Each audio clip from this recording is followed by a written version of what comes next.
Experience a membership that backs what you're building with American Express Business Platinum. Enjoy complimentary access to the American Express Global Lounge Collection and a welcome offer of 200,000 points after you spend $20,000 on purchases on the card within your first 3 months of membership. American Express Business Platinum. There's nothing like it. Terms apply. Learn more at americanexpress.com/business-platinum. Hey, Fidelity. What's it cost to invest with the Fidelity app?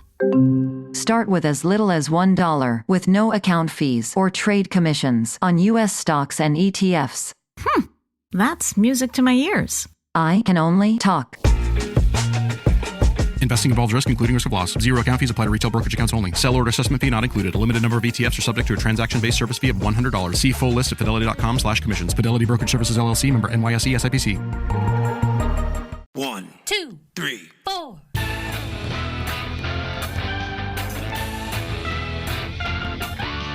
Monster movie. Fun time, go! Monster movie. Fun time, go. Monster Movie. Fun time. Go! Monster movie. Fun time, go. With Precious D and Honeybee. Fun time, go!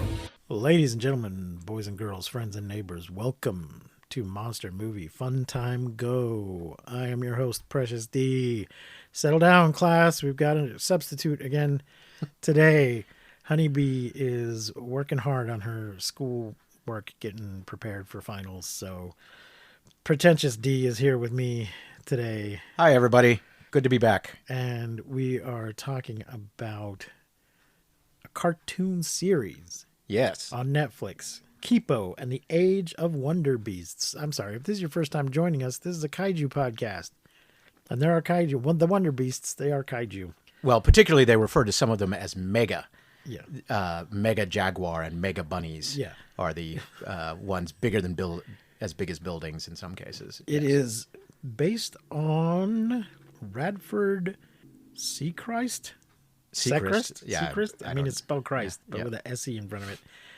It's based on his webcomic Kipo. Which is a Korean word that means garden. Yeah. It's from like 2020. It has 3 seasons of 10 episodes each, but I think they were all released within the same year. From January, June, and October of that year. Sorry, I'm looking at Wikipedia here, folks. It does not list. Well, I did look this up. Oh, here we go. Here we go. It's just listed under characters. Kipo Oak is voiced by Karen Fukuhara. Wolf is Sydney Michaela.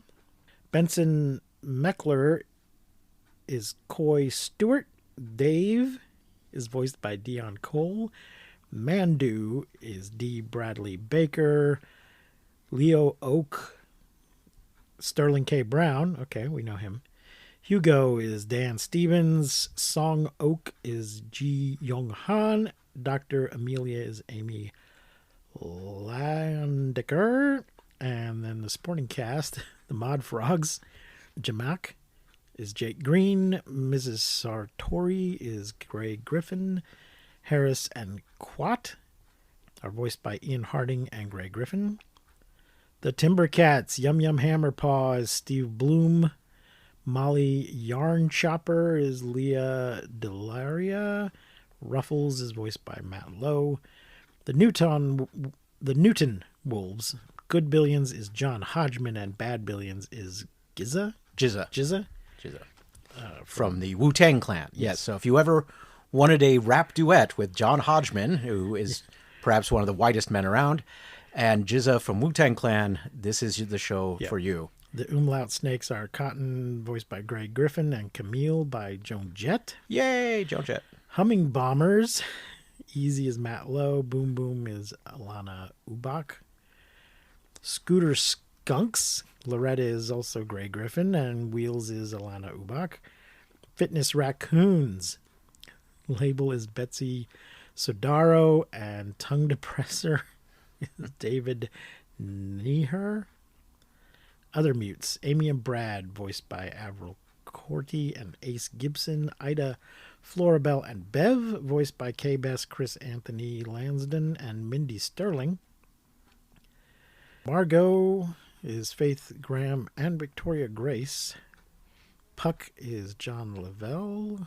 Hugh Sue is Raymond J. Lee. Gerald is D. Bradley Baker. Lemieux is Gray Griffin again. Tad Mulholland is Michael Leon Woolley. Fun Gus is voiced by Jack Stanton. And Precious D made a reference to mutes in there. In this world, mutes is for mutated animals, not people who can't speak. It's short for mutants. Yes. Dogue is Rebecca Hussein. These are the humans now. Hogue is Jeff Bennett. Troy Sandoval is Jillian Yao Giolio. I don't know, some Italian. Roberto Sandoval is Anthony Alvarez. Asher and Dahlia Burdax are voiced by River Butcher and Frida Wolf. Lily and Earl Burdax are voiced by Kay Bess and Carlos Alzraki. Mr. Filburn is voiced by Jake Green. Zane and Greta voiced by Carlos Alzraki and Anna Vocino. Whew, that was quite a lot of people, but it's a 3-season show. Yes. And while some of these are standards of the voice acting, those of you who are into anime will probably know Sterling K. Brown, but also D. Bradley Baker has been and does voiceover work for tons of stuff. His name's very familiar. But some of the other main protagonist, that actor, she does a lot of voiceover work, but she was also Katana in Suicide Squad from the meme "This is Katana, she has my back" fame. And then, of course, Dion Cole, who plays sort of the comedic sidekick. Those of you who have ever seen the show Blackish might be familiar, or Grownish. He's on both of those shows. And he was a writer for Conan O'Brien for a long time. Okay. So, very funny guy. Well, Gray Griffin, also known as Gray Delisle, does a shit ton of voice work. Mm-hmm. I think she's a Daphne. Okay. But her name pops up all the time. She's on The Simpsons. But they're all talented, and most of them can sing. This is sort of kind of a musical in that there are songs in it. It's not a full-blown musical. Right. But there are some musical interludes in the show. Yeah, the best song. They have released 3 soundtrack albums. Okay. Digitally. The Ballad of Yum Yum Hammerpaw is an awesome song. Yes, that one's pretty good. That is sung by the Lumber Cats, who are mutant cats who wear flannel and have axes. So this cartoon, along with a thing called Doomlands, are the most Gamma World things Sure. I've ever seen outside of Gamma World. Right. Gamma World is a role-playing game that's had 7 different editions throughout the years. There's not a current one. Don't know why. It's made by the same people that make Dungeons and Dragons. It's one of the earliest role-playing games out there. Yeah. And one of the earliest sort of post-apocalyptic. It came around in the 70s, right when Mad Max and all that kind of stuff was happening. Yeah, I don't know why Wizards has not put out an official 5th edition version, because they had a 4th edition version. 5th edition's been out for over 10 years now, but there you go. Doomlands was a Quibi thing that I don't know if ever... I think Quibi might have ended before it made it to Quibi, but now it's on the Roku channel. They have very different tones, but they are both post-apocalyptic stories full of mutants. Right. There's also, and it's the creators have cited that the Fallout video games and now TV series, well, the TV series came later, but the Fallout video games were one of the inspirations for this. But there's a lot of interlaced influence with all this post-apocalyptic stuff. Right. Actually, watching this, I coined a new term, and I Googled it to see if anybody else has come up with it. Okay. Which is kawaii apocalypse. Kawaii apocalypse? Kawaii or kawaii. I looked up how it's pronounced. The Japanese term for cute. Okay. Yeah. That is sort of Hello Kitty, that kind of thing. Yeah. Because this is a post-apocalyptic world, but a lot of the characters are drawn very adorable. There's bunnies and such, but they try to kill you. Okay. I would like to counter-propose cozy apocalypse. Oh, okay. That's not a bad one. Yeah. Okay. Although that sort of implies elderly British women with tea cozies and such. I mean, there's a thing called cozy core. Right. There's certainly a cozy subgenre of role playing games. So yeah, because there's all kinds of strife and danger, but just because of the tone and the style of the show, nobody's ever really in danger. Well, there is a line in one of the early episodes where Kipo is telling her friend Wolf that you can't eat one of these characters because he's adorable. And she says, I've eaten a lot of adorable, and a lot of adorable has tried to eat me. Right. And that's the balance there between the very cute and the deadly. So you watched the first 3 episodes. I did. And then you jumped ahead to the end? Then I jumped ahead to the end. If you'd asked me, I would have told you that was a mistake. Well, I didn't have 15 hours to spare. But and I wanted to see where it was going. I liked where it was going, and it didn't ruin it for me. I'm not going to not watch it just because I've seen the ending. So it has 3 seasons on purpose. It comes to an end. They conclude. Yes. It's not one of these endless quests where they never find what they're looking for or never get what they're going. Right. This was a thing when I was a kid, folks, the endless quest. You got it a lot in Sid and Marty Krofft. Yes. Somebody's far away from home trying to get back to where they're from, and they never get there. The lost saucer will never be found. Yeah. The far out space nuts will never return to Earth. Yeah. The land of the lost will remain lost. Yes. Although Dad made it home, and then the uncle took his place. Yes. Yeah, well, and I think a lot of that has to do with the whole changing to the streaming model and things not being broadcast and networks not having as much of a say, that if something's making money, that they want to keep milking that cow till it dies. Right. But they also never prepare for the idea that we might get canceled before we get where we're going. Right, and there's lots of notorious examples, Alf being one of them, of a show being canceled before it can... Well, the Dungeons and Dragons cartoon. Yes, before you can wrap up. There's a wrap-up episode that was written but not filmed, but there's an audio recording of it. Right. I'm going to... Wikipedia, we're going to do a little bit of spoiler here, but I'm not going to spoil everything. Because Wikipedia breaks down all 3 seasons, so I think I'll just go over the first season. In 2020, animals mutated into anthropomorphic creatures called mutes. Mutes rose up against the human race, forcing the majority of it to live in underground cities called burrows. In the 23rd century, Los Angeles has been reduced to a post-apocalyptic wasteland, collectively known as La Vistas. In the first season, Kipo Oak, a 13-year-old girl, is separated from her father, Leo, after their burrow is attacked by a mega monkey, a colossal mutated spider monkey.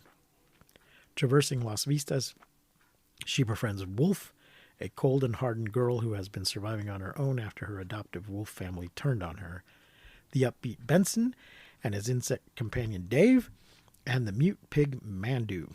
Together, they set out to find the burrow Kipo's community fled to after their first one was destroyed. During their adventures, Kipo discovers that she has the DNA of a mega jaguar and can transform her body. As the 5 journey along, they make many mute allies and enemies, including the tyrant Scarlamange, a mandrill mute who intends to subjugate humanity with his mind-controlling pheromones and force the other mutes into a utopian empire which he will rule with a human army. Scarlamange. It's Scarlemagne. Scarlemagne, yes. It's like Charlemagne, but Scarlemagne. And Scaramouche and Charlemagne. Yeah. Had a baby. Yes. And it was a mandrill. And it was a mandrill. A barber mandrill. I do have to take one issue with the show. They call it a jaguar. Uh-huh. It really looks more like a lynx to me, like a bobcat or one of the other mutated. lynx. Yeah, but it's got the pointy, the tufts on the ears that lynx and bobcats have. But it's not a jaguar. It's a mega jaguar. Well, they can have whatever kind of ears they want. They could call it a mega jaguar, mega lynx. I don't know. Mega lynx sounds cooler. Okay, I'm not going to nitpick that. Mega lynx was a building toy of the 80s. But other than that, I love the show. I thought the design was great. The mixing of the post-apocalyptic landscape with the cutie animals and flowers and stuff. Really creative design elements. So Kipo herself is like an eternal optimist. She just thinks the best of everybody. She wants to hug everything. And here's a bit of a spoiler. She ultimately succeeds in getting everybody to get along. Yes. In this post-apocalyptic world. So it's an optimistic show, and I appreciate it. There's also, I don't think this necessarily came up in what you watched, but there's some LGBTQT representation in there, but they're not. I mean, it's a kids show, so Yeah. they're not too graphic about it. But it takes a while actually before you realize that one of the characters is gay. Yeah. Well, and it reminded me in look and style quite a bit of She-Ra Princesses of Power, the new She-Ra show, which is very heavy on the LGBTQ stuff, even though it's still age appropriate, still a kid show. And they're both done by DreamWorks Animation, so that may be part of why they look similar. They're not created by the same people, but it's similar kind of feel to the look of it. Yeah. But yeah, there's a point, and I forget when it is, which season, but there's a point where Kipo thinks that maybe she likes Benson, and then it comes out that Benson's gay. So she's like, oh, never mind. I didn't mean nothing, nothing. What's that? Yeah. Let's talk about Dave a little bit. Sure. So Dave is an insect who goes through his entire life cycle like every few hours, a couple times a day. Days, it can accelerate. Well, it goes at it at the speed of plot. Yeah. So he goes from being like a little grub to a larger grub. Like a larva. Yeah. And then to a walking around guy, and then to a big pumped up guy with wings. Yes. Yeah. And he briefly inhabits chrysali of various sorts. Yeah. Yeah. So then he'll start over again. And this often will get triggered at inopportune times. Right. And he is the one voiced by Dion Cole, who's a very funny comedian. Yeah. Yeah. So he's got this very, old cigar smoking kind of guy voice. Yeah, he's a little more cynical, a little more jaded, but funny. Going back to Kipo being sort of the optimist, part of this, and it's very similar, again, I mentioned Fallout, Kipo is an optimist in part because she's been raised in a burrow in isolation, and as opposed to Wolf, who's been raised in the very hard and brutal surface world. You gotta eat cute stuff. And in the same way in the Fallout series. Have you watched the Fallout series? Well, for those of you that... I saw the first episode. Anyway, it's a similar thing in that the protagonist is a young woman who has been raised in a vault, isolated from the horrors of the post-apocalyptic world outside, but then very quickly gets exposed to some of those horrors, although still maintains a fairly optimistic attitude throughout. Yeah. But I don't want to go too much off on a tangent about Fallout, but similar kind of thing. Yeah. The mutants in Fallout, though, are a little less fun. Yeah. Yeah. They're a little more like real mutants. Yes. And just that mutation just means your body's not working properly and Yeah. not replicating the cells the way it ought to. Yes. Most mutations do not give you superpowers. Yeah. Yeah. Or make you super cute. In the case of the pig in this one. Yeah. It's got like 6 eyes and 6 legs. 4 eyes, 6 legs. Okay. Yes. But very cute, adorable little... There's lots of very cute, adorable animals in this, which I'm all for. Yeah, I don't really have any big critiques of this except for the Jaguar thing. Yes. But the rest of it, yeah, good characters, good development. Again, I haven't watched the whole series. Yeah. But I liked it. I did like that Lumbercats song. Yeah. It's all up on YouTube. There is depressingly little in the way of... Not YouTube. Netflix.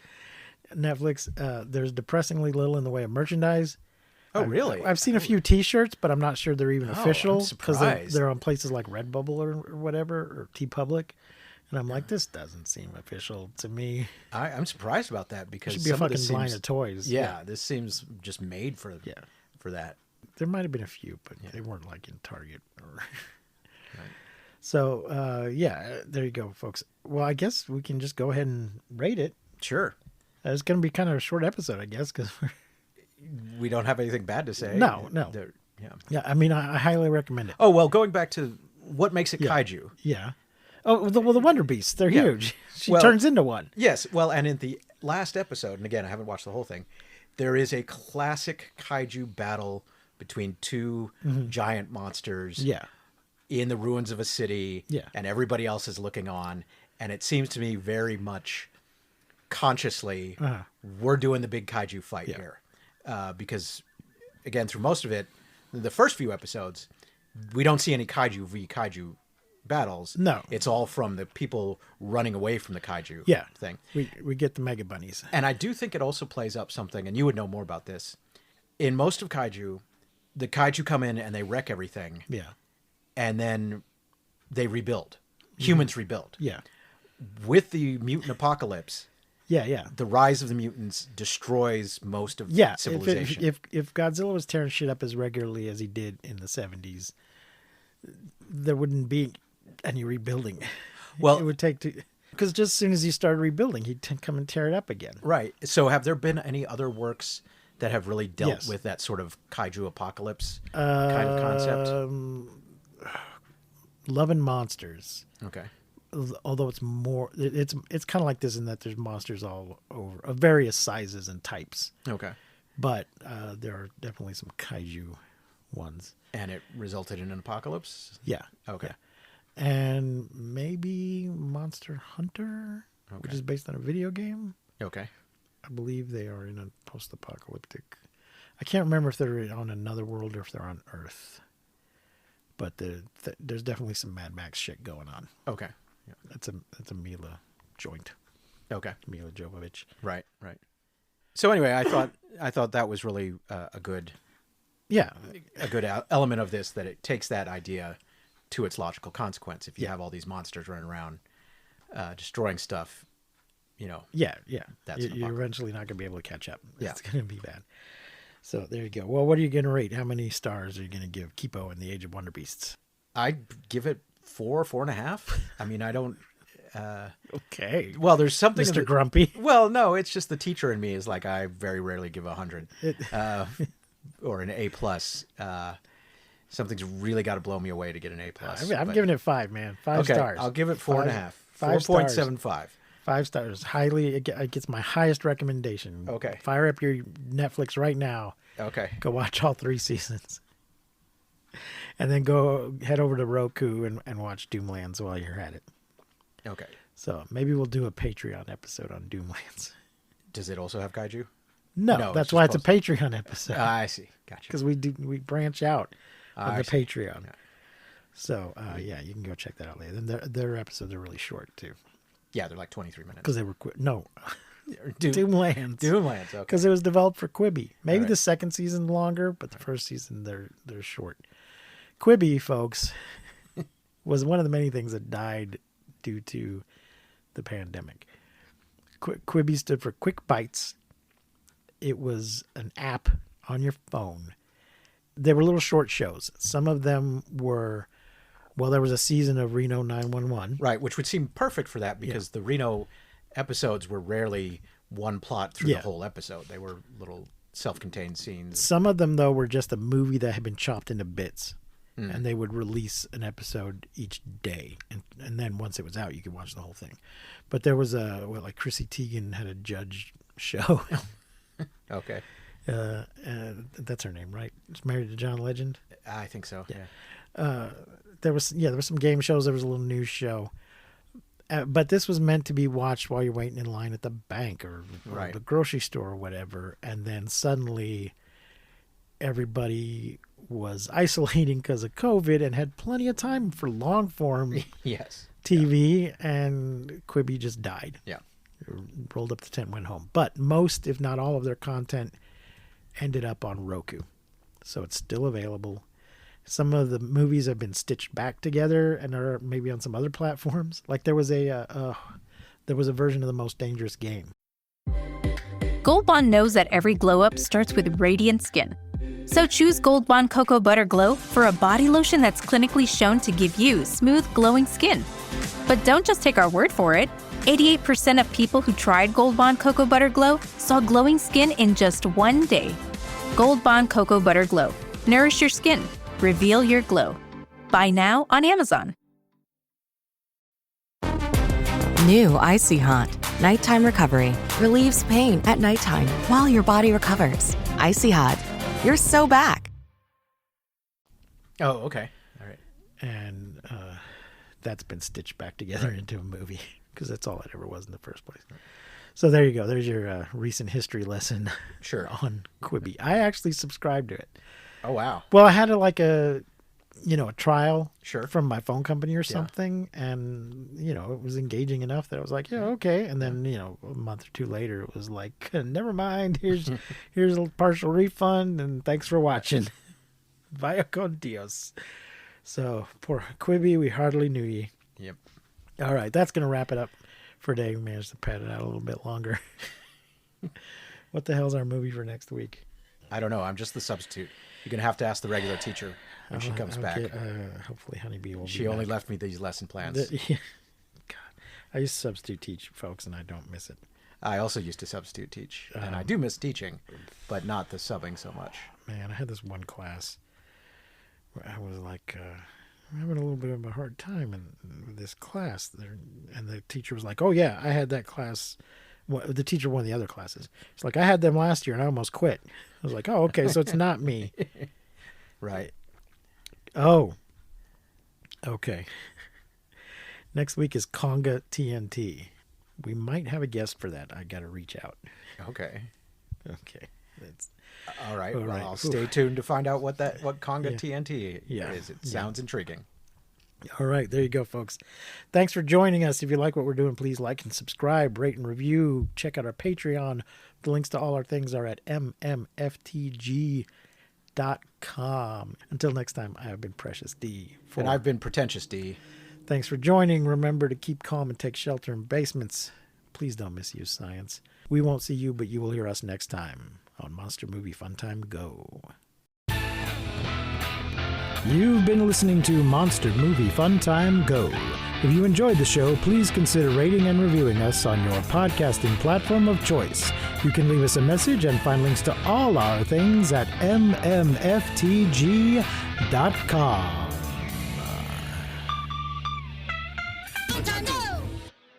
Jamie Lee Curtis and Lindsay Lohan are back in Disney's Freakier Friday, now streaming on Disney+.